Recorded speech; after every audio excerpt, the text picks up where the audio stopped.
Ninaitwa Ruthi Zaipuna, afisa mtendaji mkuu wa benki ya NMB. Kwanza kabisa naipongeza Mamlaka ya Mapato Tanzania ama TRA kwa kufikisha miaka 30 tangu kuanzishwa kwake mwaka wa 1996. Sasa miaka 30 ya historia ya taasisi ni miaka mingi sana. Na nadhani kipekee kwa TRA hii ni historia ya kujenga misingi ya uchumi wa Tanzania, historia ya kuimarisha uwajibikaji wa kifedha, lakini pia ni historia ya kuwawezesha na kuwezesha maendeleo ya Watanzania, maendeleo yanayoonekana kwa Watanzania. Sasa sisi benki ya NMB kama benki ya Watanzania tunafahamu kwamba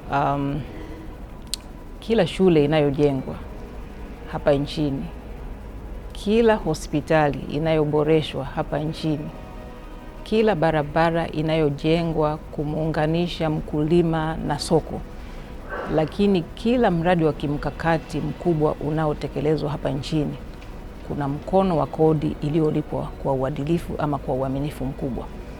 Na sisi benki ya NMB tumekuwa na ushirikiano mkubwa sana na TRA hasa katika kuleta maendeleo katika nchi yetu. Benki ya NMB nayo ilianzishwa mwaka 1997. Kwa hiyo sisi nasi benki ya NMB Mungu mwema mwaka 2027 tutakuwa tunasherehekea miaka 30 toka benki hii ilipoanzishwa. Sasa kwa miaka yote hii benki ya NMB imekuwa na ushirikiano mkubwa sana na TRA. Na ushirikiano huu naweza kusema kwamba uko katika namna kubwa mbili. Namna ya kwanza ni kama mlipa kodi. NMB ni mlipa kodi. Lakini labda kipekee kabisa niseme kwamba pamoja na kuwa NMB ni mlipa kodi kama walipa kodi wengine, lakini benki ya NMB kwa miaka mitatu mfululizo sasa, mwaka 2023, mwaka 2024, mwaka 2025, benki hii imetambuliwa na Mamlaka ya Kodi Tanzania ama TRA kama mlipa kodi mkubwa zaidi Tanzania, kama mlipa kodi anayefuata sheria za ulipaji kodi, yani ni mlipa kodi mkubwa zaidi Tanzania, na naweza kusema labda mlipa kodi mtiifu zaidi Tanzania, the largest and most compliant taxpayer.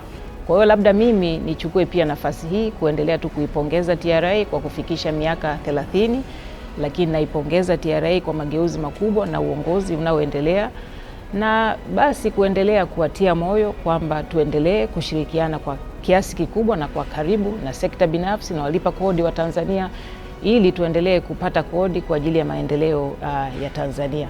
Hongera TRA, hongera Tanzania, na hongera Tanzania kwa kuendelea kujengwa na Watanzania wenyewe. Kwa hiyo tulipe kodi kwa hiari, tuijenge Tanzania tunayoitamani. Asante sana. TRA, pamoja tunajenga taifa letu.